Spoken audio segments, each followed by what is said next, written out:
সপ্তাহান্তে ছুটি কাটানোর জায়গা খুঁজতে অনেকেই হিমশিম খান। পাহাড়, জঙ্গল, নদী, ঝর্ণা মিলিয়ে একটা দারুণ বেড়াতে যাওয়ার জায়গা রয়েছে আমাদেরই প্রতিবেশী রাজ্যে। মালভূমির ওপর দাঁড়িয়ে থাকা, বিশাল পাহাড়ের কোলে বসে থাকা ছোট্ট এই শৈল শহর বাংলা সাহিত্যে বেশ পরিচিত। ঝাড়খণ্ডের লাতেহার জেলায় অবস্থিত এই ছোট্ট শৈল শহরটি তার প্রাকৃতিক সৌন্দর্য এবং শান্ত পরিবেশের জন্য বিখ্যাত। এই ছোট্ট অপরূপ এই শৈল শহরের নাম হচ্ছে নেতারহাট। নেতারহাটকে বলা হয় ছোট নাগপুরের রানী। শাল, পলাশ, মহুয়া, পাইন এবং ইউক্যালিপটাসের জঙ্গলে ঘেরা এই শহরটি সমুদ্রপৃষ্ঠ থেকে প্রায় 4000 ফুট উপরে অবস্থিত। এখান থেকে সূর্যোদয় এবং সূর্যাস্ত দেখার অভিজ্ঞতা সত্যিই আলাদা। সৌন্দর্যে সে এখন সবাইকে টেক্কা দেয়। শান্ত স্নিগ্ধ পরিবেশ এখানের। আর 5টা পাহাড়ি জায়গার মতন হট্টগোল নেই এখানে। তাই নেতারহাট একটি আদর্শ জায়গা সপ্তাহান্তে ছুটি কাটানোর জন্য। এখানকার শান্ত ও নির্জন পরিবেশ আমাদের প্রকৃতির কাছাকাছি নিয়ে যায়। তাই প্রকৃতির সৌন্দর্য উপভোগ করতে সবাইকে একবার হলো নেতারহাটে আসা উচিত। আর এই শৈল শহরকে নিয়েই আমাদের এবারের সিরিজ। তোমরা যদি আমাদের এই নেতারহাট সিরিজ দেখতে চাও তাহলে লিংক ভিডিওর আই বাটনে আর ডেসক্রিপশন বক্সে দেওয়া আছে, চাইলে একবার দেখে আসতে পারো।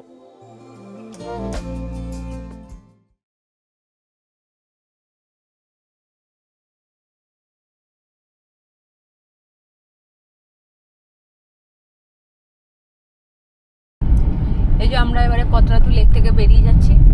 ওখানে একটা রেস্টুরেন্টেও এখন কারেন্ট নেই। আর এত গরম লাগছে, পুরো চিরবিড়িয়ে যাচ্ছে গা, মাথা ফাতা সব ঝনঝন করছে একেবারে। সেই কারণে এখানে খেলাম না, আমরা এগিয়ে গিয়ে দেখি কোথাও নিশ্চয়ই রাস্তার মধ্যে পেয়েই যাবো ভালো রেস্টুরেন্ট দেখে দাঁড়াবো।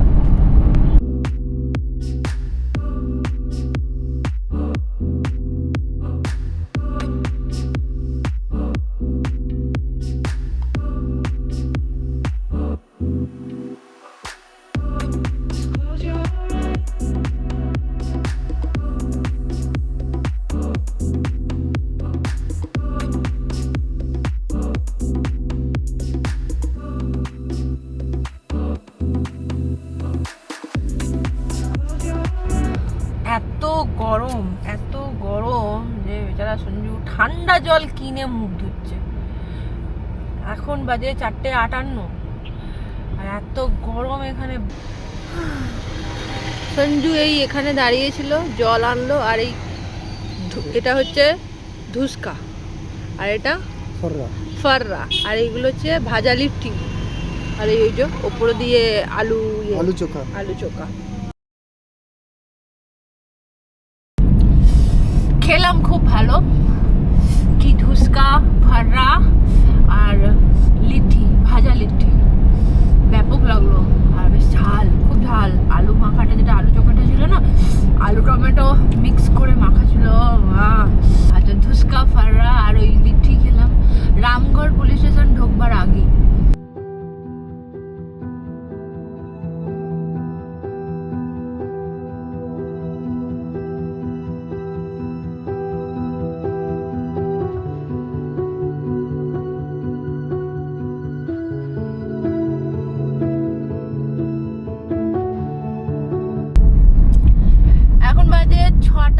পুরো 6টা বাজে। আমরা এখনো কোথায় আছি আমি নিজে জানি না। রামগড় ছেড়ে চলে এসেছি বাড়ি থেকে, এখনো 396 কিলোমিটার দূরে। তাও কনফিডেন্সে বলতে পারছি না রামগড় ছেড়েছি কিনা। ছাড়তে গিয়েও রামগড় আমাদের ছাড়ছে না। ঠিক যেরকম সূর্য, কত বড় জায়গা রামগড়। খাওয়া দাওয়া হয়নি, তাও তো তোমরা দেখলে। আমরা ওই লিট্টি চোখা,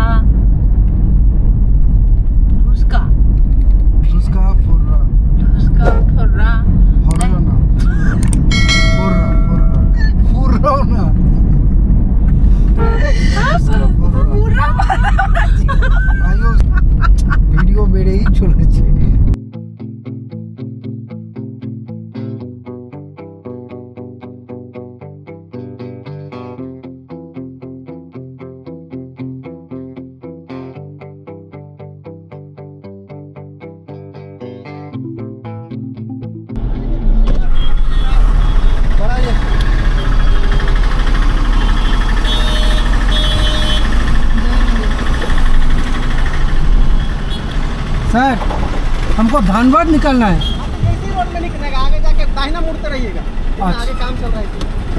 এইটাই কাছে।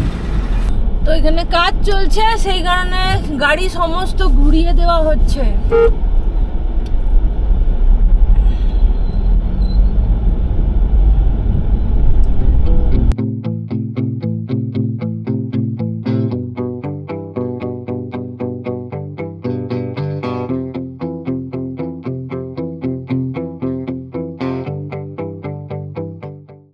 এটা হচ্ছে রাজরাপ্পা চিতারপুর রোড। রাঁচি বার করবে, রামগড় বার করবে, ধানবাদ তাহলে এখান থেকে তো যাচ্ছে না।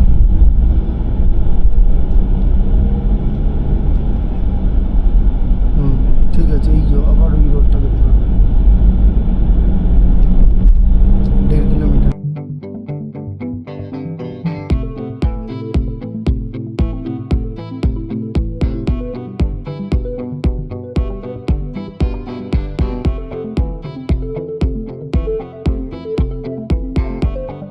এই যে এই সেই রোড, যে রোডটা দিয়ে সিধে আসতে গিয়ে গাড়িটাকে ঘুরিয়ে দিল। এবার এখান থেকে বাদিক চলে যাব। এটা হলো চিতারপুর মেন রোড। এখান থেকে বাড়ি দেখাচ্ছে 389 কিলোমিটার। আমরা এখন চলে এলাম গোলাচক। এই গোলাচক থেকে এখন বাদিক যেতে হবে, গেলে আর কিছুটাই মাত্র 100 মিটার হবে হয়তো, গেলে NH 320 ধরাবে। 6:39 বাজে, খুব জ্যাম এখানে। এই আমরা NH 320-তে উঠে পড়লাম।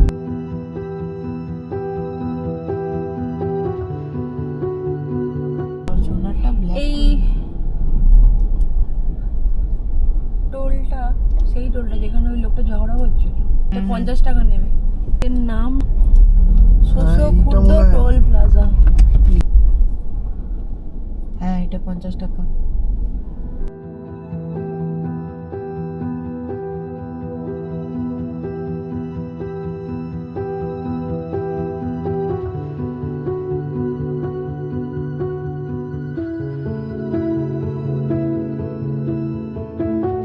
এখন বাজে 7:39। সঞ্জু এখন কাঁচ পরিষ্কার করছে। কাঁচের অবস্থা খুব খারাপ, এখন কাঁচটা পরিষ্কার করছে, তারপর বেরোবে। এখন বাজে 7:47 আর আমরা আপাতত বাড়ি থেকে অনেক দূরে আছি। হিসেব মতন যা টাইম দেখাচ্ছে সেটা মোটামুটি 4টে বেজে যেতে পারে, 4টে আপ হয়ে যাবে। মেনলি ব্যাপারটা এরকম হয়ে গেছে, রাস্তায় রাস্তায় যেহেতু কাজ চলছে, যদি আমাদের এই সিরিজের ফার্স্ট এপিসোডটা তোমরা দেখো, কলকাতা টু নেতারহাট, তাহলে সেইখানে তোমরা দেখতে পাবে যে আমরা দেখিয়েছি প্রচুর জায়গায় ওভারব্রিজেসগুলো হচ্ছে।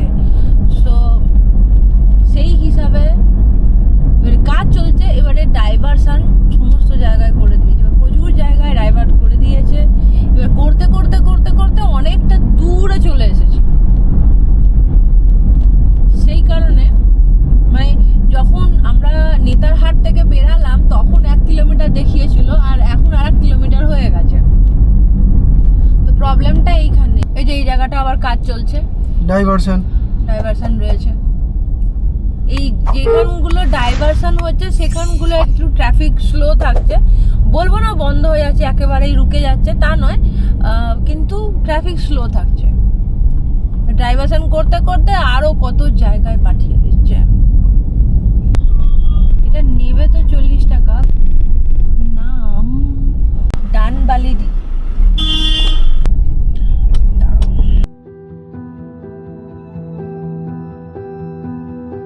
এখান থেকে আমরা টার্ন নিয়ে নিলাম বাঁ দিকে। এখানে ধানবাদ, আচ্ছা ধানবাদ ঢোকাবে। ধানবাদ এখান থেকে 43 কিলোমিটার। আমরা এখন বোকারো স্টিল প্ল্যান্টের ভেতর থেকে যাচ্ছি। সেক্টর 3 ক্রস করেছি আর সেক্টর 6 এর দিকে এগাচ্ছি।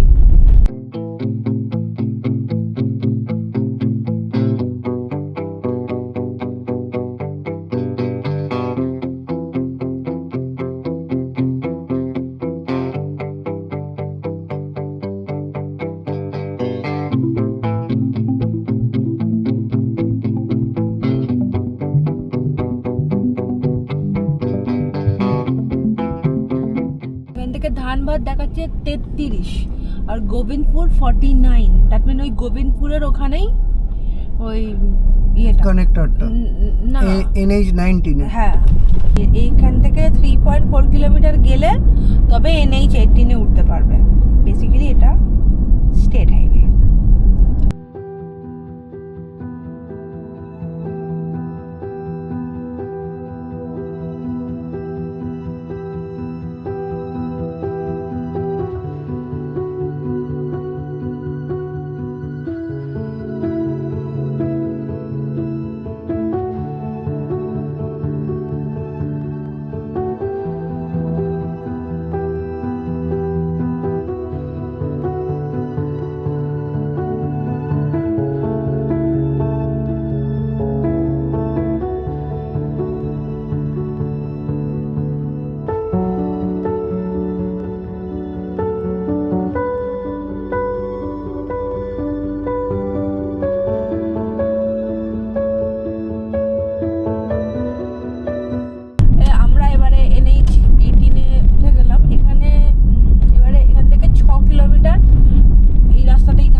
ব্রিজটা এতটা চওড়া।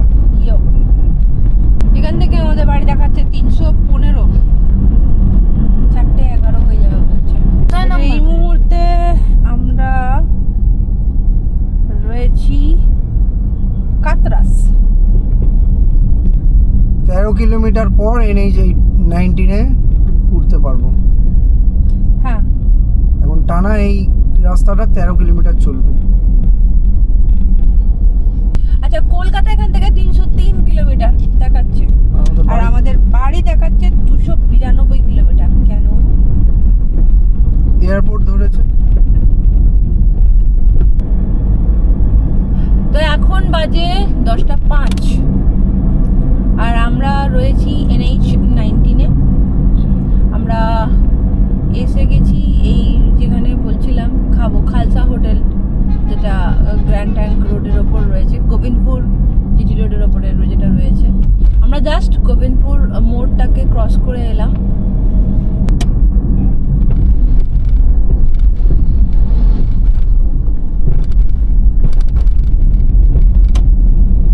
ওই দেখা যাচ্ছে খালসা।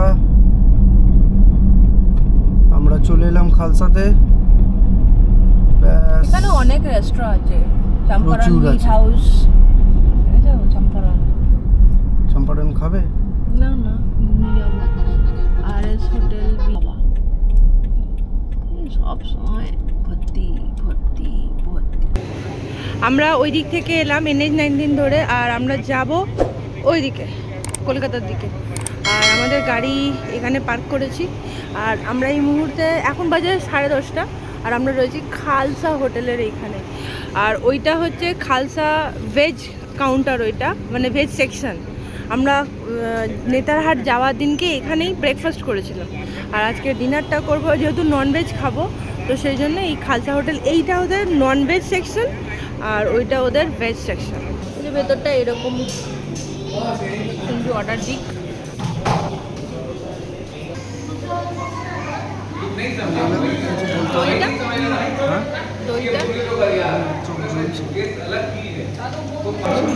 আমরা নিয়েছি চিকেন টিক্কা বাটার মশলা আর বাটার নান, গ্রিন স্যালাড আর টক দই নিয়েছি। GST মিলিয়ে বিল হয়েছে 762। তবে হ্যাঁ, পেট ভরে খেয়েছি। খাবার খুব ভালো, খাবারের টেস্ট খুব ভালো। সঞ্জয় এখন একটুখানি পাওয়ার ন্যাপ নেবে, ও পাওয়ার ন্যাপটা নিয়ে নি, কারণ একটানা গাড়ি চালাচ্ছে। কালকেও রাত্রিরে শুতে আমাদের মোটামুটি 1:30-2 বেজেই গেছিলো, তারপরে আবার আজকে সকালবেলা থেকে চালু হয়েছে। তো এতটা রাস্তা এসেছে, সত্যি চোখ টান দিচ্ছে। তার মধ্যে এই পেট ভরে এখন খাওয়া হলো, তো ওই কারণে আরও বেশি ঘুমটা পাচ্ছে। তো বললাম একটুখানি ঘুমিয়ে নিই, তো অ্যালার্ম দিয়ে আমরা একটু শুয়ে নেবো। আর এই সিকিউরিটি দাদা যিনি আছেন উনি বললেন যে এখানেই গাড়িটা থাকুক, আপনারা এখানেই রেস্ট নিন, অন্য কোথাও যেতে হবে না, কারণ সাথে ফ্যামিলি রয়েছে। তো এর একটু পরে 12টা নাগাদ তো এই রেস্টুরেন্টটাও বন্ধ হয়ে যাবে, তো অসুবিধা কিছু হবে না। তো আমরা আপাতত একটুখানি অ্যালার্ম দিয়ে একটুখানি শুয়ে নিই, তারপর বেরাবো। সেই এমনিও গুগলে যা দেখাচ্ছে পৌঁছতে সেই সকালই হবে, তাহলে আমরা একটুখানি রেস্ট নিয়েই নিই না। এখানে তবু প্রচুর লোকজন আছে, এটা একদম এনএইচ বলে কথা, সেই কারণে অসুবিধা হবে না। আর নালে এখন ওই দিকে বেঙ্গলের ওখানে গিয়ে কোথাও দাঁড়ানোর সেইভাবে জায়গা পাবো কি পাবো না জানি না, সেই কারণে এখানেই রেস্ট নেওয়াটা উচিত বলে মনে করলাম। এখন বাজে 1:56, এই ঘন্টা দেড়েকের মতন একটু ঘুমিয়ে নিলাম, মানে ওই পাওয়ার ন্যাপ নিলাম। এবারে গাড়ির এই কাঁচটা মোছা হয়ে গেছে, গাড়ির কাঁচটা মুছে নিয়েছে সঞ্জু। এবারে বেরিয়ে যাবো। দেখতে পাচ্ছ চারিদিকটা পুরো অন্ধকার, তখন কত লাইট জ্বলছিল। এই 2:01 বাজে আমরা এবারে ফাইনালি এই গোবিন্দপুর খালসা হোটেলে এখান থেকে বেরিয়ে পড়ছি। তখন এখানে কত আলো ছিল, পুরো অন্ধকার হয়ে গেছে।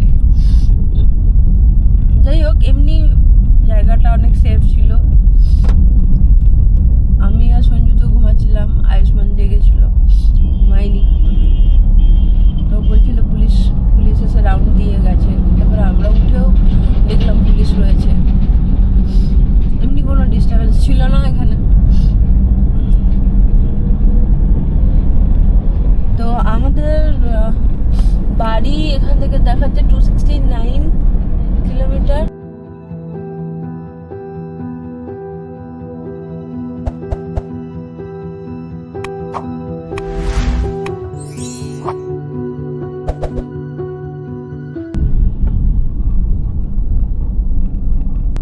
তো এটা হলো 4 number toll plaza, Belia toll plaza. এটা নেবে 100 টাকা। এই এলইডি লাইটগুলো যে এইভাবে কেন দেয় বাস লরির পিছনে পিছনে যারা থাকে, খুব চোখে লাগে। ঘুরতে আমরা চলে এসেছি। বাসকোপা 90 টাকা নেবে।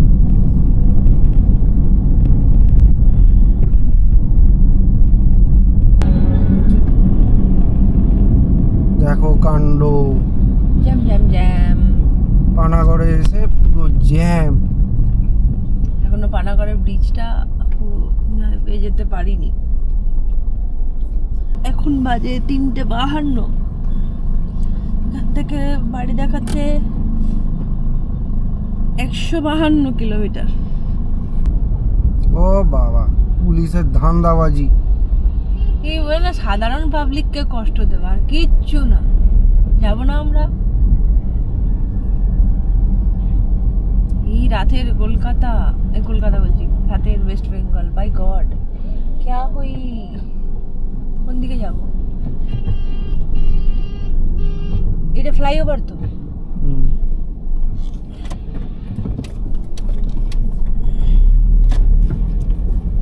এটা কি নিচ দিয়ে যেতে দেবে না, তাই তো? নিচ দিয়ে যেতে দিল না, এদিক দিয়ে দিল। ফ্লাইওভারই তো নিতে বলেছি।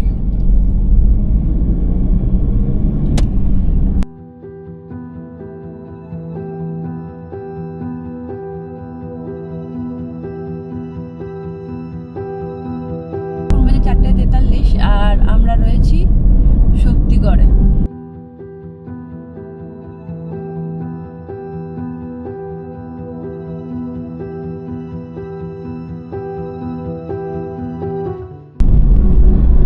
আজকের 6 number toll plaza, Palsi toll plaza, যেটা নেবে 110 টাকা। সূর্য উঠে গেছে, এখন বাজে 4:57। দেখো কি সুন্দর লাগছে। রঙের মানে আলাদাই না, রঙের খেলা কোথা থেকে পায় এত রং। ইস কি দারুণ লাগছে।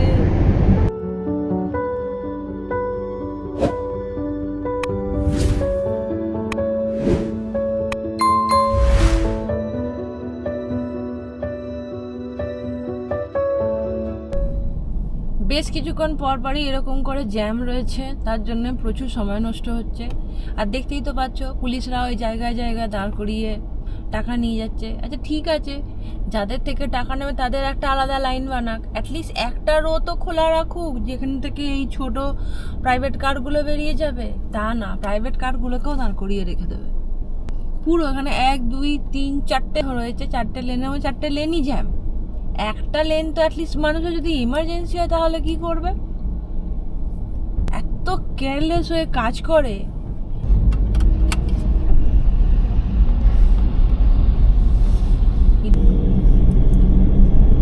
সবে মাত্র গুড আপ গেল, 5:14 হয়ে গেল, এখানে ফালতু তো 10 মিনিট চলে গেল।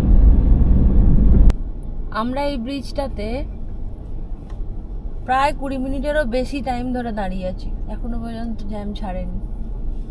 2-4 পা করে এগোচ্ছে, আবার গাড়ি দাঁড়িয়ে যাচ্ছে। আর এটা বিশাল একটা লম্বা, অনেকটা। গুগল ম্যাপে কখনো দেখাচ্ছে 8 মিনিট, কখনো দেখাচ্ছে 9 মিনিট, কখনো 12 মিনিট, আর কখনো 15 মিনিট, আবার হঠাৎ করে 10 মিনিট, আবার হঠাৎ করে 13 মিনিট, এই হচ্ছে। এই ব্রিজটায় উঠেছি 20 মিনিট আগে, এখনো ব্রিজটাকে নামতে পারিনি। এখান থেকে কলকাতা 72 কিলোমিটার। এ তো একটা লম্বা লাইন, অনেক অনেক লম্বা লাইন। কি হয়েছে কে জানে। 5:42 এখনো এই লাইনে। কি যে হচ্ছে। চলো চলো।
বললাম টাকা খাবে এখানে দাঁড়িয়ে দাঁড়িয়ে, ওখানে ওই 1 চেকিং এর নামে কি ঘন্টা চলছে কে জানে। এ বাবা,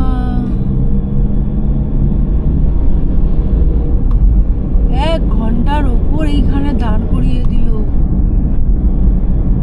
আর এখন সেয়ানা ক্যামেরা হয় তো ওই জন্য সব মুখ ঢাকা দিয়ে করে, বুঝলে। হ্যাঁ হয়েছে হয়েছে। এই গাড়িটার অ্যাক্সিডেন্ট হয়েছে, তাহলে এটাকে, ইস কি অবস্থা।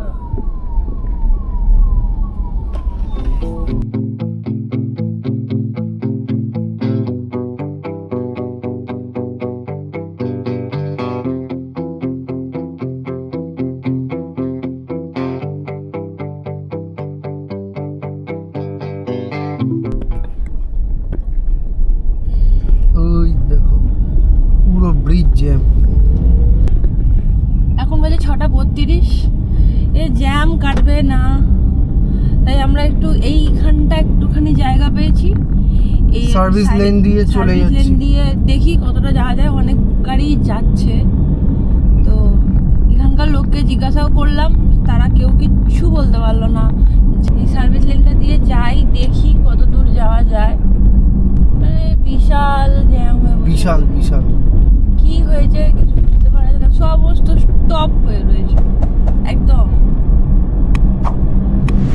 কি ভাবছি সেই লেনটা দিয়ে নেমে চলে এলাম, না হলে মুশকিল হয়ে যেত।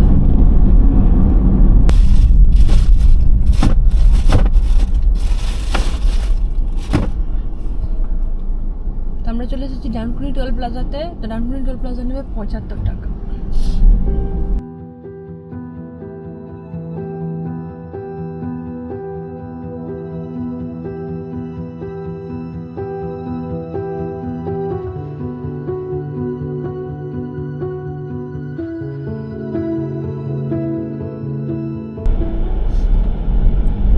এই আমরা চলে এসেছি আমাদের আজকে লাস্ট টোল প্লাজা, দ্বিতীয় হুগলি সেতু টোল প্লাজা। সবাই জানে এটা 10 টাকা নেয়। তো এবারে নেতারহাটের সিরিজটা আমরা এখানেই শেষ করব। তো দেখলেই আমাদের কত অসুবিধা হয়েছে কালকে থেকে। এটা স্বাভাবিক, রোড ট্রিপ গেলে ভালো খারাপ মিলিয়েই হবে, সবসময় যে বেশি ভালো হবে এরকম কোনো কথা নেই। তবে আমাদের এই ট্রিপে ভালো খারাপ দুটোই ঠিক আছে, বরঞ্চ ভালোটাই বেশি পেয়েছি। কলকাতা থেকে নেতারহাট, আবার নেতারহাট থেকে কলকাতা NH-19 ওপরে করে আমাদের টোটাল টোল ট্যাক্স হয়েছে 1020 টাকা। তো আমরা এই কলকাতা পৌঁছেই গেলাম। তো হিসেব মতন এইটাই আমাদের এই